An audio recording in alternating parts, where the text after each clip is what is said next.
will probably certainly be supporting it, maybe for opposite reasons, but nevertheless, I do think it is something that that is very important.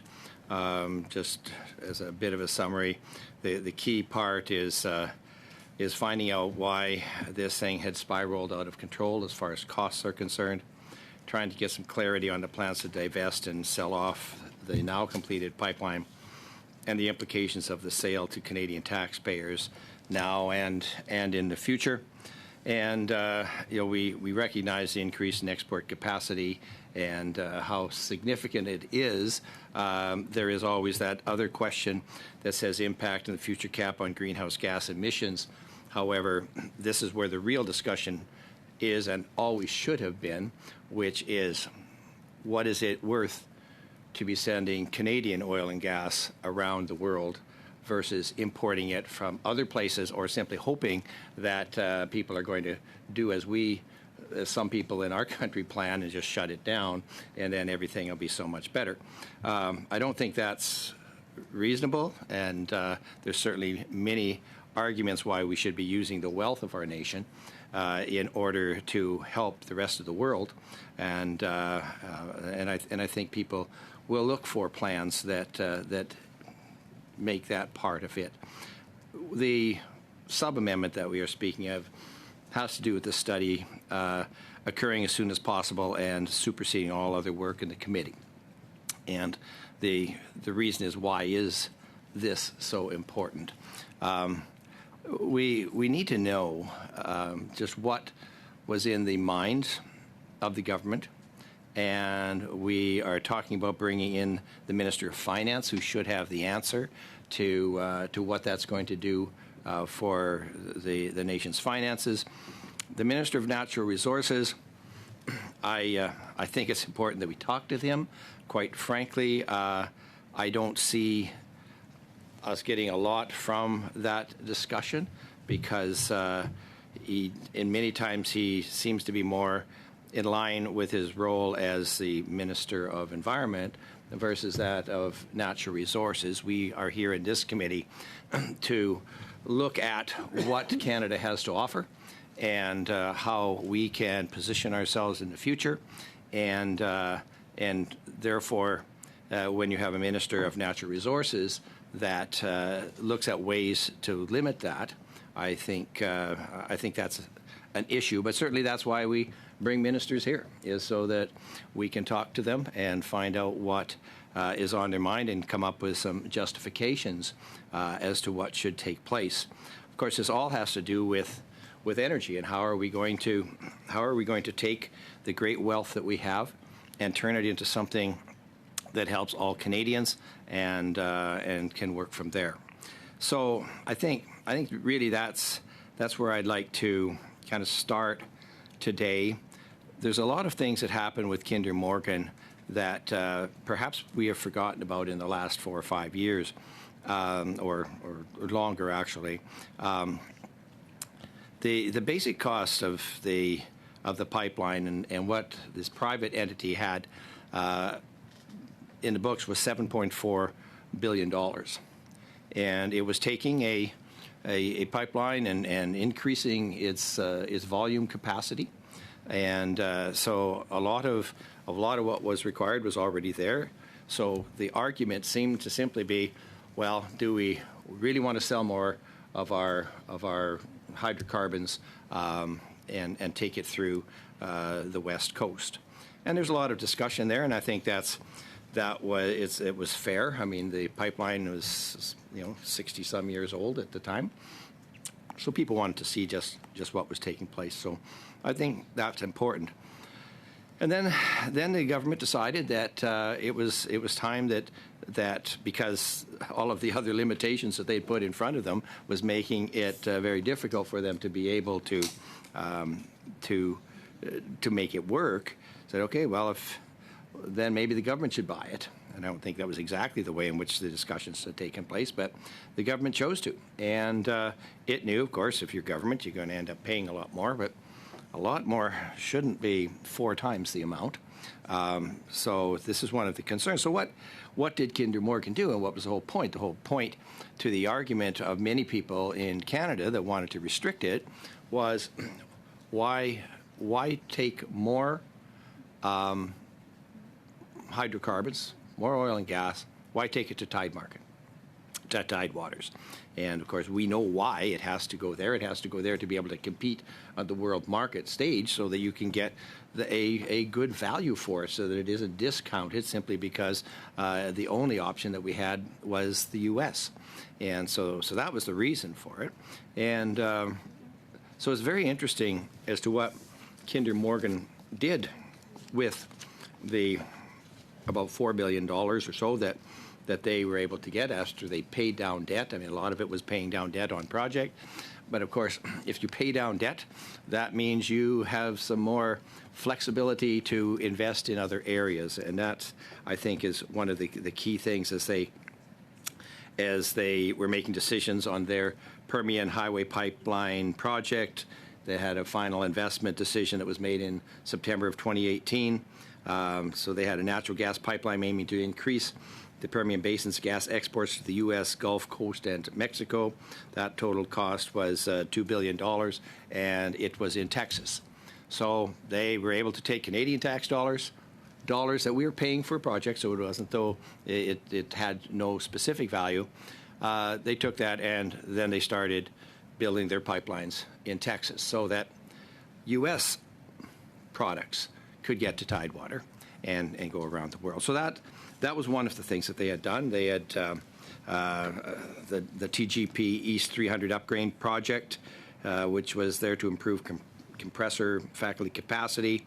That is another type of thing that you can do to increase the amount of hydrocarbons that you're removing, is to make sure that you can upgrade the facilities that it goes through. And then the Kinder Morgan Louisiana pipeline, Acadiana expansion, increased capacity to the Cheniere-Sabine Pass LNG terminal. A lot of these projects, they weren't a lot of money, like $150 million and so on. I mean, it's a lot, but not when you're producing to that level and trying to get assets out the door. But that's what we did. That's how we stopped and slowed down hydrocarbons to Tidewater. Is we paid them to take it to another country so that they could get it to Tidewater. So there is a certain irony to that. There is certainly an irony that by adding so many extra barriers that that we ended up paying 4 times more than what we should have for that particular project. And I submit that it was by design, that people knew how much extra cost it was going to be. I know people that have worked on the pipeline, and some of the things that stopped them are head scratchers, things that, and everybody's being paid, but people are being paid to sit around and wait for somebody else to make a decision. And that again, the intent was to slow down the project in its entirety. So that's why I believe that it is important for us to look at this. Yes, we can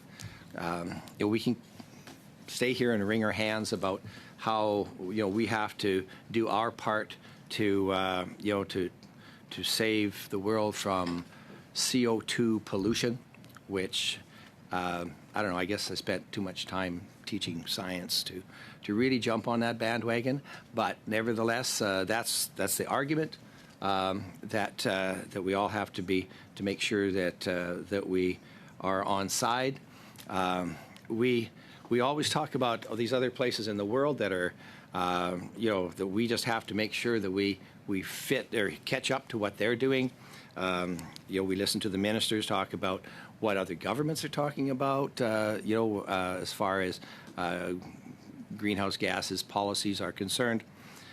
As I've mentioned in other times, my times with the OSCE, the Organization for Security and Cooperation in Europe, we talk about food security, energy security, and of course, security in the region, where, of course, Ukraine and Georgia and all of these other countries are affected by what happens with the Russian aggression there. These people, these countries, the businesses and the manufacturers are clamoring for energy, and they don't want to get their energy from Russia because they see what is happening. They understand the dynamics associated with that. But we sit back and say, well, here's a good opportunity for us to stop, because if we don't supply it, then maybe they're going to start looking at more windmills, because they've already got a bunch of those, and more solar panels and all of the other types of things that are really going to help them. Now, a lot of them are, when you talk to the business people there, they say, okay, well, yes, like any business that we have around here, if the government says this is what you got to do, okay, well, we're 100% on side until we can get rid of the government, so that we can try and bring some common sense back into the discussion.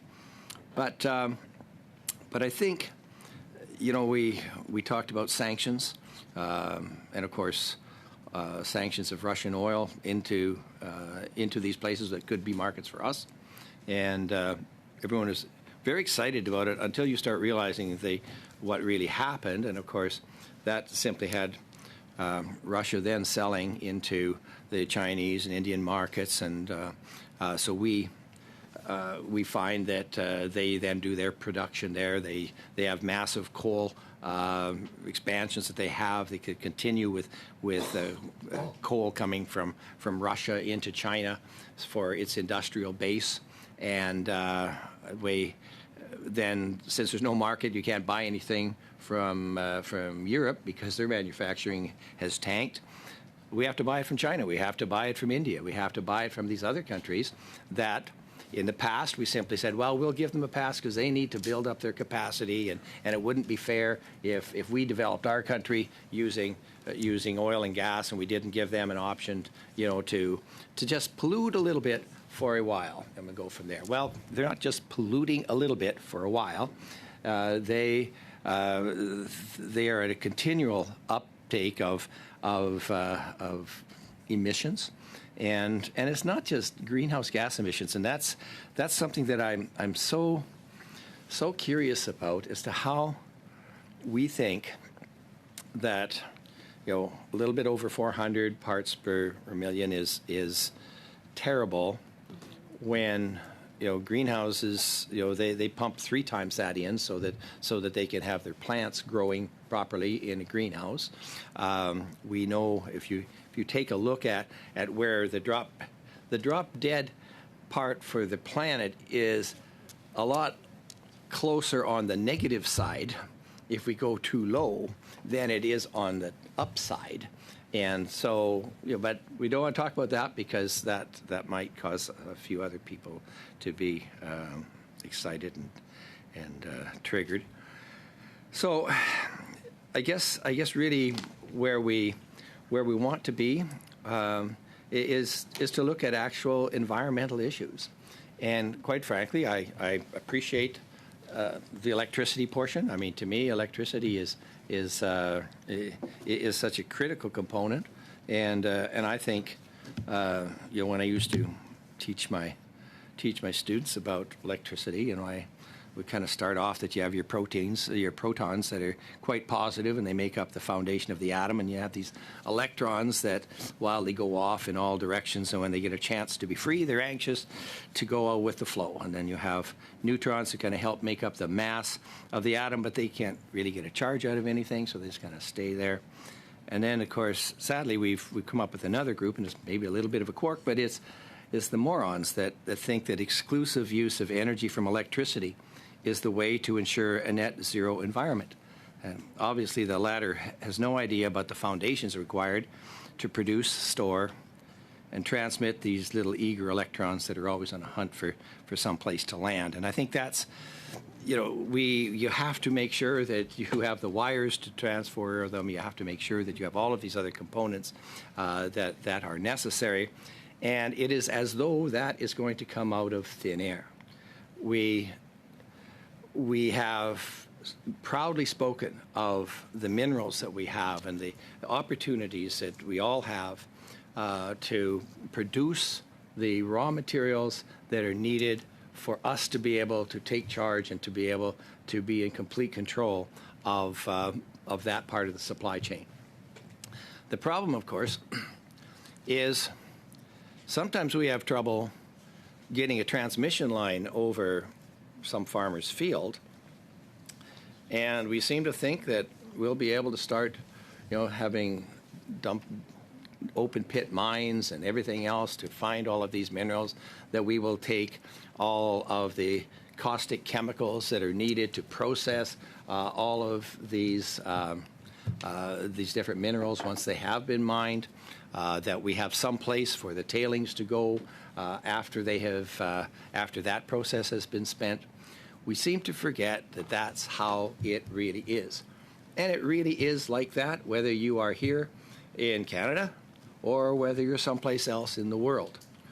Now, I submit, and I agree with many of my colleagues, that wouldn't it be better if it was all done in Canada? Because we make sure that we look after the environment. That's uppermost in our mind, even if we go through the mining processes, the same sort of thing as I try constantly to convince my colleagues about, for example, Fort McMurray. I've gone up there with many people, and you take a look into the pit where the open pit mining is, and it kind of looks like sausage making, and everybody can ooh and ah about how bad it is, and then you go turn around 180 degrees and you say, well, wouldn't it be nice if it was like that forest back there? Well, that forest back there used to be the pit. That's what reclamation is all about. You don't see that necessarily in open pit mining. We have other forms of getting electricity that people seem to forget how much impact there is in the environment for that. My colleagues that explain how important it is to have hydroelectricity.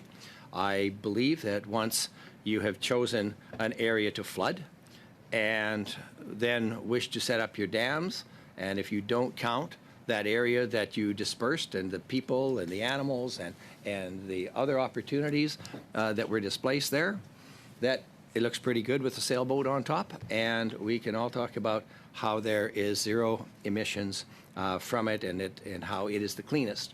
But not if you're going to count it, and as I've said in this room before, if you count the environmental impact from the first shovel you use to dig something up and then create the energy that is needed until the last shovel that you have to use to cover it up once it has been spent, then we can start comparing environmental impact from one part of the 6 time zones that we have across this country to another, because there are strengths that we have throughout the nation. And that, to me, is what we should be doing. And the worst part is when we end up, sadly, too much into the political side of things, simply saying, well, we're not going to allow you to do that over there because we do this over here and it's so much better. There's strengths to everything.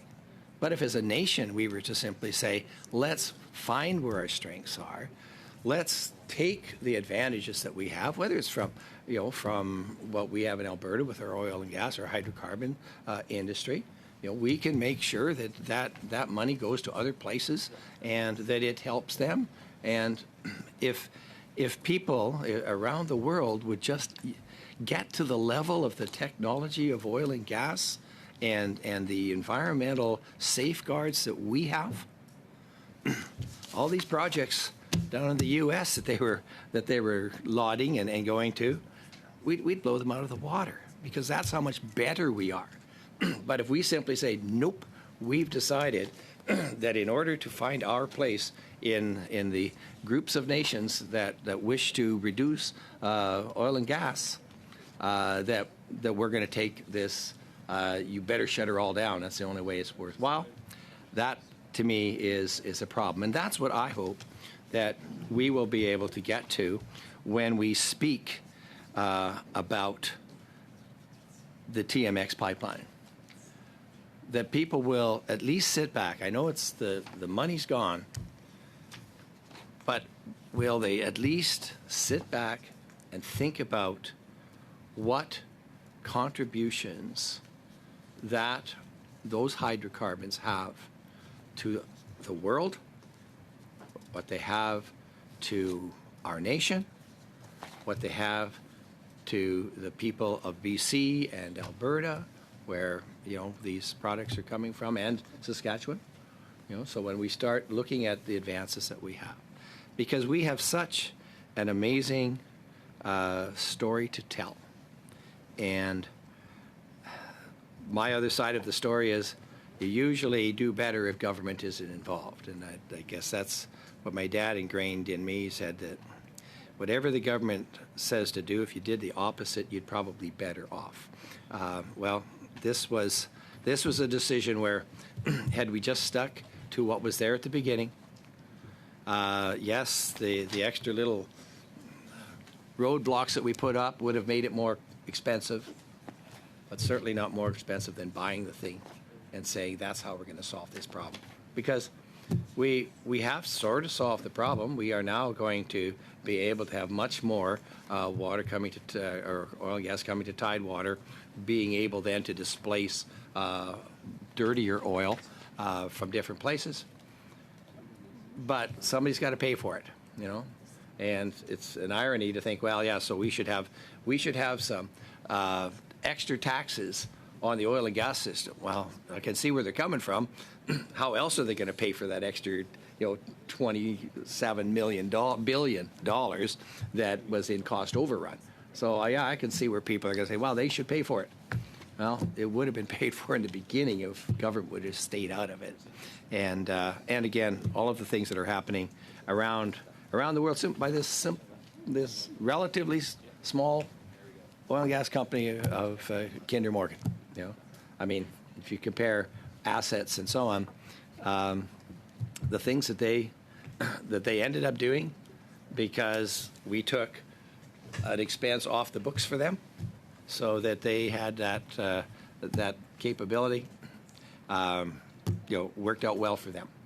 And I could go on to other types of issues. We talk about, well, the U.S. and this is another thing we talk about with this Inflation Reduction Act and so on, and how it is that we have to compete against the U.S. The first thing that they did when they canceled Keystone XL was they stopped again. That's how they managed to stop this going to the Gulf Coast. So what do they fill it up with? They fill it up with Venezuelan oil. They fill it up with other oils coming from other places. So that's what they did with it. And everyone, so people can stand up and say, well, okay, yeah, but that meant we didn't take any of the heavy oil from Alberta. We made sure we stopped that. Meanwhile, the U.S. government then took that as an advantage to start filling all of its hundreds of thousands of pipeline miles and to fill it up with shale oil that they had, and to be able to send it to the market, so that the U.S. actually became the largest exporter of oil and gas in the world. And that's simply because we got shut out. Here we were having the ability to do that with the reserves that we had, but political decisions that environmentalists, so-called environmentalists, jump up and down and say, well, that's so good. That's just one small picture. And I hope that we will be able to see that much bigger picture once we get a chance to debate this. So I certainly believe that this study should come about as soon as possible, and I'm prepared to see it supersede the other work that we have in the committee. So thank you very much, Mr. Chair. Thank you, Mr. Dreeshen. I have next Mr. Angus. So, Mr. Angus, I'll turn the floor over to you. Well, I want to speak to the Conservative amendment because I think we have a window on this deal that if we don't take this window now, anything we study later will be irrelevant. And that window really comes down to the fact that there's a number of key concerns that have never been addressed. But I'll start off with the issue of the sell-off of the pipeline. After $34 billion of public money, it is not a feasible financial operation to ship bitumen down that pipeline because the toll fees would be so extraordinarily high. We tried to get an answer from the Canadian Energy Regulator on the reports that they'd capped the toll fees at 22% of the cost, so 78% of the cost has to be borne by the taxpayer. That's outrageous. How in any universe are we going to say that taxpayers should pay 78% of the cost for an industry that made about $50 billion in the last 2 years? That's not going to fly with anybody. The reason we need to make this a priority above other studies, though, is the government has been floating an idea that they're going to sell the pipeline. So obviously, they've got an idea who they're going to sell it to. And I've been around politics long enough to know that backroom deals are, it's no offense, Mr. Chair, I think you're a great guy, but it is in the Liberal DNA, backroom deals. So who are they selling the pipeline to? If the pipeline gets sold off, then by the time we get to study it, it's going to be too late. I want to know, what are the terms? Because the Canadian public, at the very least, if we're going to look at this just on a financial cost basis, at the very least, the Canadian public deserves to be paid back $34 billion for this. So if we're going to give it to some group, or they're going to create some fiction group out of thin air and call it the Reconciliation Pipeline, how about telling us how much of a cut-down haircut that they're going to be taking on this that is going to end up being borne again by the taxpayer. So that's why I support the Conservative motion to bump this study up. The other areas, of course, are the Prime Minister went to COP26 and announced an emissions cap. And what we found out is that there were no prior discussions about how that emissions cap would be implemented. In fact, the Net Zero Advisory Council had never heard of the discussion about an emissions cap till it was announced at COP26. So was the Prime Minister just doing what he's really good at, which is going on the international stage and making grand pronouncements? An emissions cap is a serious issue, and many people who are super concerned about the climate crisis took the Prime Minister at his word. But an emissions cap is impossible if the one major financial investment that this government has made in terms of environmental legislation is $34 billion to massively increase bitumen production. There is no way you could impose an emissions cap, and there is no way you can meet the targets that they have been announcing. And we see that because Mr. Guilbeault is trying to pull numbers out of thin air and saying how it's actually not as bad. His best thing is it's not as bad as it looks. Well, that's a pretty weak excuse after 9 years of saying you're going to deal with the climate crisis, and that the numbers overall are actually going down. Well, yes, some of the emissions numbers are going down, and certainly the industrial tax on emissions has helped. But what we've seen is that in the oil patch, emissions have continued to rise. Those are the facts. And what we've seen is that with the announcement of the Trans Mountain being finished, production in the oil patch had its biggest increase ever. In fact, in February, production rose to 3.95 million barrels a day, which is bigger than ever. And that was based, according to ATB Financial, on the expectation that now they have a pathway to move 900,000 barrels a day. So expanding bitumen production is going to increase emissions. As I said earlier, to pretend otherwise is like saying, it's like when you're dealing with someone you're trying to get to go to AA and they're telling you just let them keep drinking, they'll drink their way to sobriety. It's not going to happen. So either there's an emissions cap or there's no emissions cap. And I think the least that this government can do is be honest with Canadians, because people are taking this issue very, very seriously. So we have the huge increases, we have the massive overrun of costs, and there seemed to have been no public input. There was no parliamentary oversight as to how this thing, this boondoggle carried on. There's the issue now of who's going to end up covering off to make this financially viable for some kind of front group.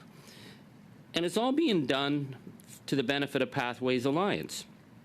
And I've worked with the mining industry. It's the area I come from. I know many of the leading people in the mining industry, and we expect them in mining that if we're going to say that they're going to have to meet standards, they have to meet it. We expect the same from oil and gas. Yet last year we saw Rich Kruger, Suncor CEO, in the middle of the biggest fire season in Canadian history, talking about the urgency to make more money. In automation, so they were going to use less workers, and make more money in stock buybacks and dividends. If that was the biggest urgency that we were seeing in climate fire, well, there's serious questions that need to be asked.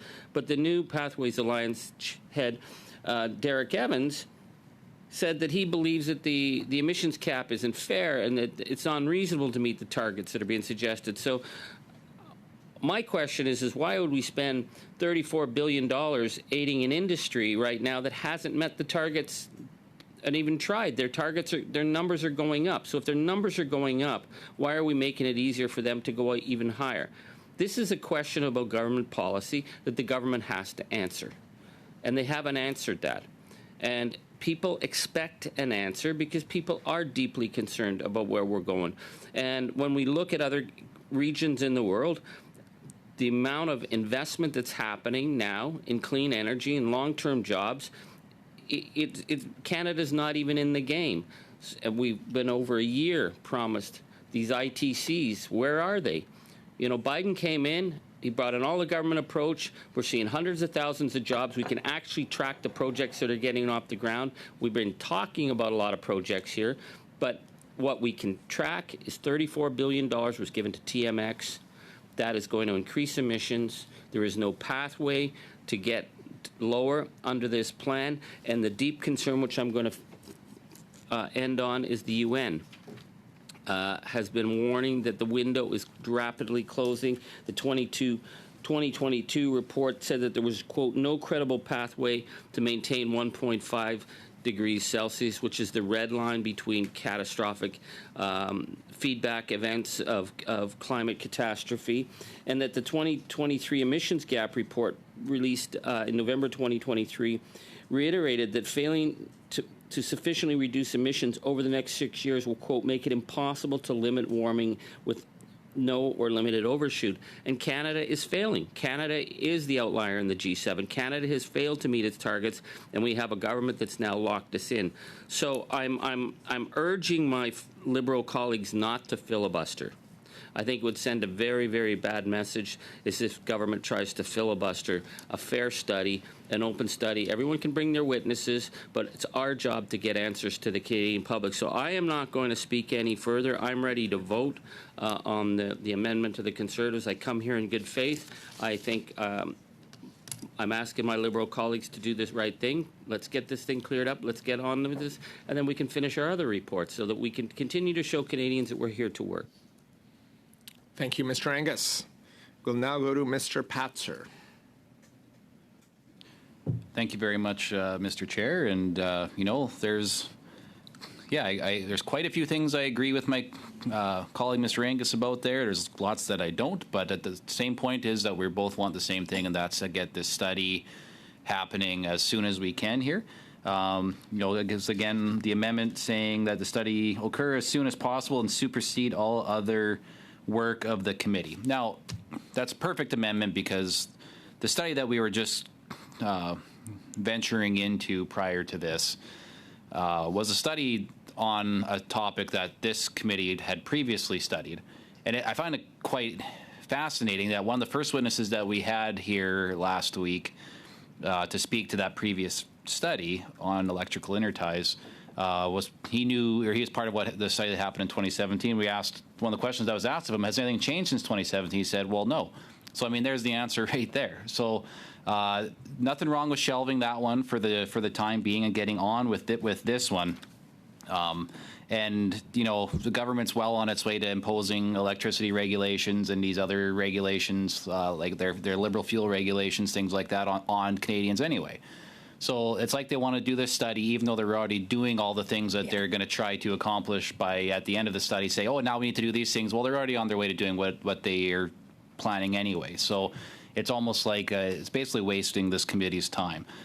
This study, though, is not that we want to happen right away. It would not be a waste of time because, as you know, my colleague Mr. Dreeshen and as well Mr. Angus touched on quite spectacularly well, was the cost overruns. And when we look at the what the shippers through the pipeline are talking about, due to the uncertainty that this Liberal government put onto the Trans Mountain Pipeline expansion, the cost overruns that it has incurred is going to impact them. It's going to impact the tolls that they're going to have to pay, and which in turn is going to ensure that there's not a just not certainty for people that want to get through the next project, right? Or even for people who are going to use this existing project. So it's quite remarkable what the government is capable of screwing up. It never ceases to amaze me. So yeah, I think we need to get to the bottom of it. Like I say, some of us might be approaching why we want to get to the bottom of it from different sides of the issue, but nevertheless, we need to get to the bottom of it, and I think we need to prioritize it, and I agree with Mr. Angus, we should do that as soon as possible before this, before the pipeline gets sold by the government, and if there is a backroom deal, this committee needs to figure it out before it happens. Thank you. Thank you, Mr. Patzer. I will now go to MP Jawari. The floor is yours, sir. Thank you, Chair. And first of all, it's good to be in this committee on a permanent basis. So I welcome working with all of you very, very closely. One of the reasons that I personally requested to switch from the committee that I was in to join this committee was the study that is ongoing, or it was ongoing until I believe partially on Thursday. So as I understand, we were talking about the amendment, and the amendment is talking about the urgency of the proposed study by MP Angus. It is my understanding that also in general there was an agreement that the disagreement is right now over the timing, and I was somewhat surprised to hear from colleagues who's intervened that we're not dealing with an urgent issue or urgent study, and I was taken back by that. And why? As I said, when I started looking into the need for the generation of the clean electricity and where the direction is the world is going, I've personally felt a sense of urgency to even come up with a proposal for a study and try to find a member in this committee who would table it. And I was informed that, great, you know what, there is a study, come and join, and I'm here. So let's talk about the source of urgency, because I think the fact that we want to look at that study after that this study is done, it's already agreed on. So why is it urgent? So and why we should continue with the study that we are doing.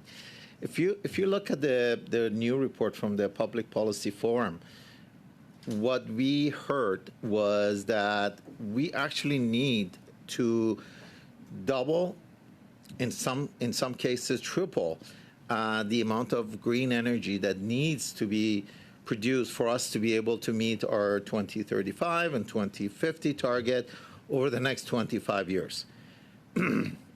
So the timeline is already given, and this 25 years basically is equivalent to what had happened in the past century.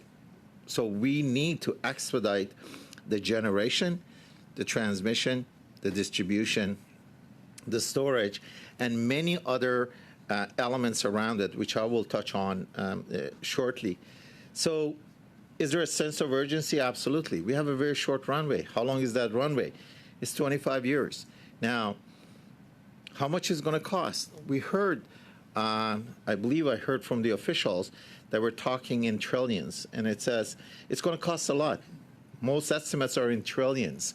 And if you look at trillions, if it's $1 trillion, just to put it into perspective for the Canadian, if it's going to cost us $1 trillion, just $1 trillion, That's translate to about $40 billion a year. And that 40 billion has to come from federal government, provincial government, a lot of organizations who are into, or companies who are into generation, from an investment point of view in the transmission, building more lines, enhancing the capacity on the distributors. Now, if it's $2 trillion, it's going to be about $80 billion a year. And just to give the Canadian a sense of what $2 trillion is, Canada's annual GDP is about $2.1 trillion.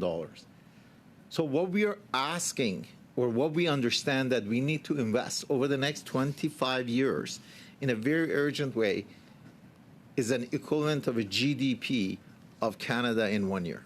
The nominal GDP is around $2.3 billion, $1 trillion. Okay. So we need to invest in a very short order nearly the GDP of Canada in 1 year over 25 years. Now, what does that entail?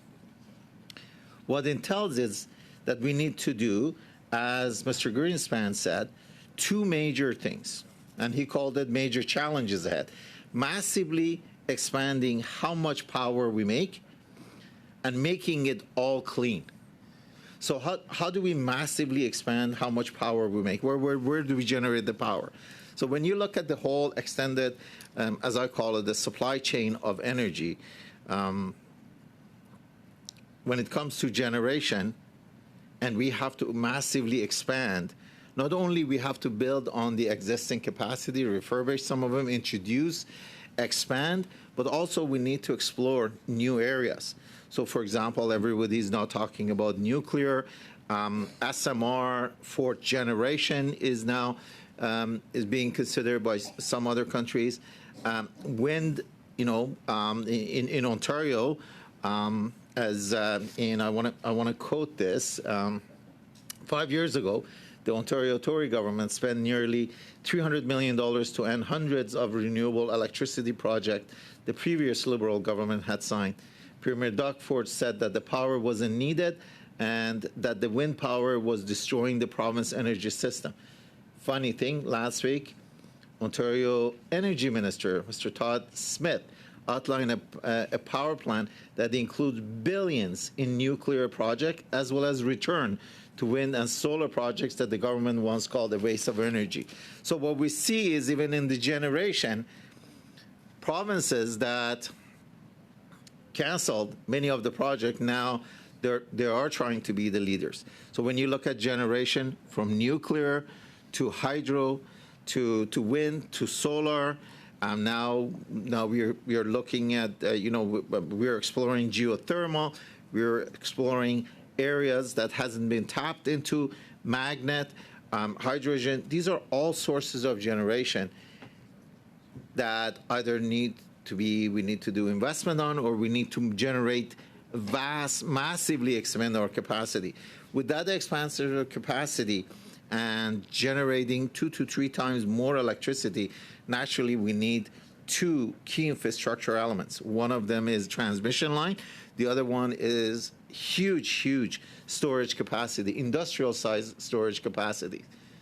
So when you look at the transmission, when you look at storage capacity, for us to be able to build that infrastructure, enhance the existing structure, we need to start now.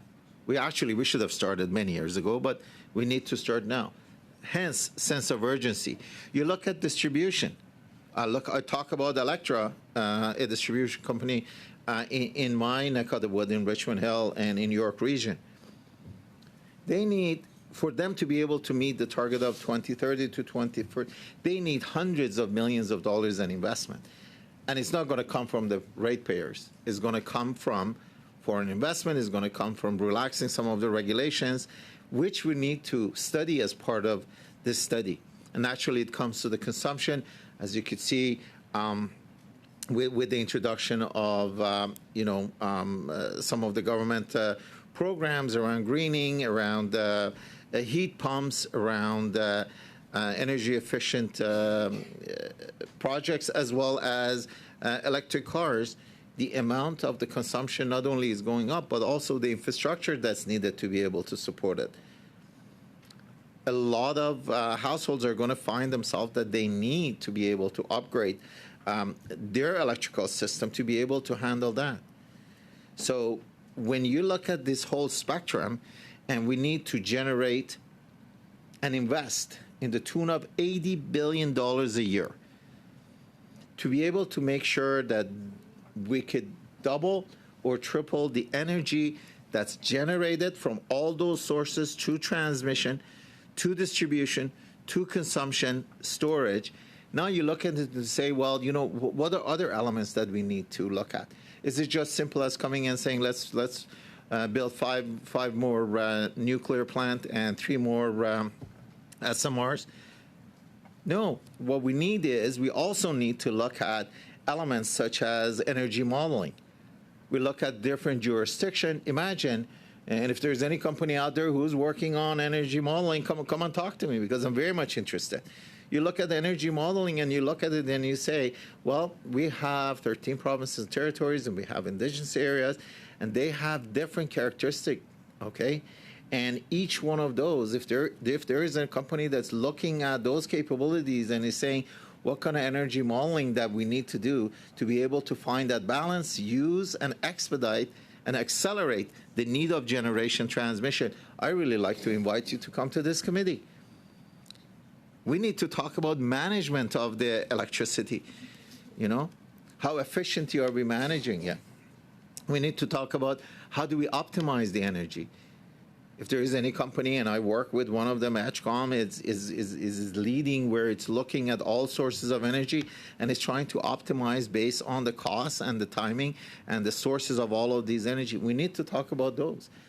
Because aside from generation, we also need to look at how we're going to ensure that we could optimize the use of energy.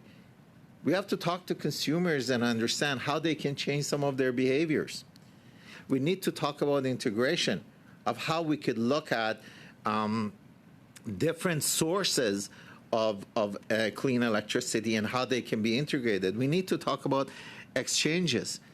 And one of the areas that Electra is seriously looking is almost an exchange market that you look at and you say, okay, it's all these sources of energy is generated, but what is the best way for us to be able to exchange it so we can keep that rate to the consumers down?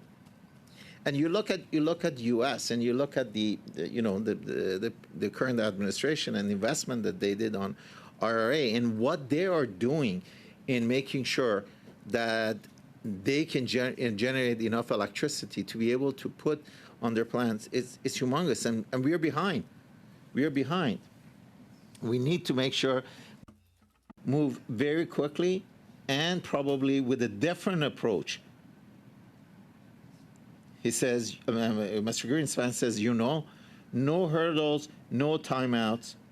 We need to move now. So hence, sense of urgency.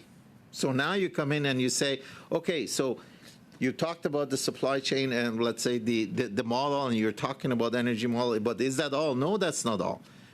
We need to look at the social and environmental policies, both domestically and internationally. If we are going to produce products that uses electricity, and almost nowadays everything uses electricity, and then we are a trading country, and we look at the international trade that we have to do, and if they're part of our free trade agreements is that the product that's being produced is produced on green electricity, renewable electricity, we need to think about it now. We need to look at incentives. There is no way government of Canada, federal government, is going to be able to invest $80 billion every year. Let me give you an example. So if it was $1 trillion, it would be investment of $40 billion a year. The government of Canada's 2024 budget for defense is $44.1 billion.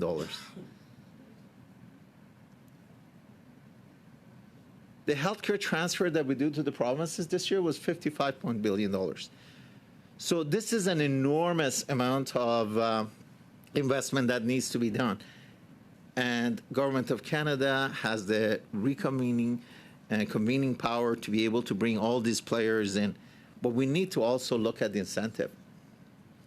Well, you look at the, ITC, around clean energy, et cetera. We need to have experts coming in here and telling us what programs, what incentives do we need to be able to ensure that key players are going to come to Canada and invest. Because there is no way that $80 billion could come from federal government. Look at what Honda did. $51.1 billion investment in 4 plants. Why did they make that decision? Is because we have the capability. It was interesting. I was sitting in another committee this morning in OGO committee, and they were talking about foreign investment and why foreign investment is coming to Canada and what we need to consider. Well, aside from the fact that we provide an environment, a safe environment, and we provide, we have the philosophy of green, it also looks at the talent that we have and the direction that the government is taking. So when you look at these incentives and you look at the amount of, international investment that's needed, we need to build incentives around that, and we need to provide that environment, that sense of urgency. That cannot wait. Look at the amount of research and development Point of order, that Chair. we need to do. Mr. Jawari, I'll just ask you to take a break for a sec, and we have a point of order from Mr. Patzer.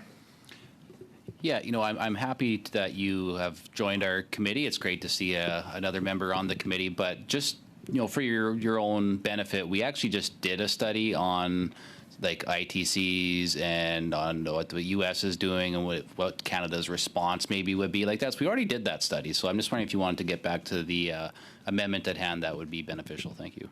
Yeah. Thank you, don't think that's a Mr. point of order, but Patzer, that's okay. on providing your recommendations to the member. I'll let the member continue and proceed to why this amendment is, why he's supporting it or not supporting it, and this motion on the floor. So I'll let Mr. Jawari continue in providing.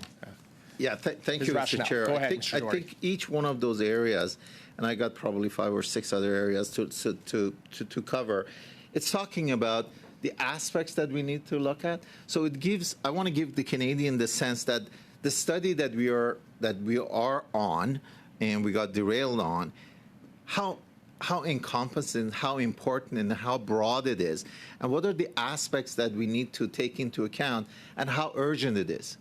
It is indeed each one of these, each one of the items that I'm dealing with, it's talking about the urgency that I believe exists, and it should not be superseded by the study that proposed by MP Angus. So we talked about research and development. Let me give you an example. How many of us have thought magnet as a perpetual source of generating electricity, green electricity? What kind of investment or what kind of research and development are we doing on that? So research and development is yet another area that we need to really, really focus on. Now it comes into why are we doing all of these? We're doing all of this because we want to make sure that we have an adequate, reliable, affordable, and accessible clean energy for our targets for 2035 and 2050. So we have to increase our capacity by 2 to 3 times. And I haven't even started, bringing another element that needs other, they need energy on top of the programs that the government has rolled out. Imagine over the next 25 years, if we have to talk about also food security, which a lot of countries are focusing, and we look at the source of energy that's needed to ensure the food security around some of the new innovations, specifically around vertical farming. So if you now look into an intersection of Point of vertical order, farming Chair. as a source. Yep, that's I'll fine. ask you to hold 1 sec. We have a point of order from Mr. Angus. Well, I love the concept of vertical farming as much as anybody, but I'm just wondering, to just be honest, is Mr. Jawar, he sent in as sort of the ringer for the Liberals so that he can run the filibuster? Because I don't mind doing emails, but I'll sit here as long as it takes to get this study done so Mr. Jawari can talk about everything under the sun. I just would like him to be honest with us why he's wasting our time talking about farming. Is he going to filibuster? Be honest. Is that what the Liberals have sent him in here to do?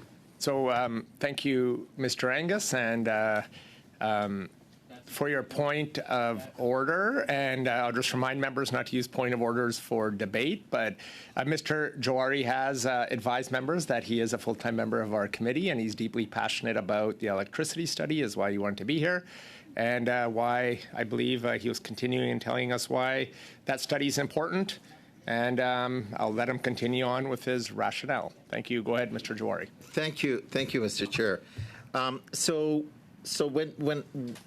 why is it important? The vertical farming was just one aspect of food security, and all I'm trying to make a point here is that if we even talk about the intersection of food security and energy security, and we talk about food sustainability and energy sustainability, the amount of energy that we're going to need, it's not going to be 2 times to 3 times. It's going to be 4 times to 6 times.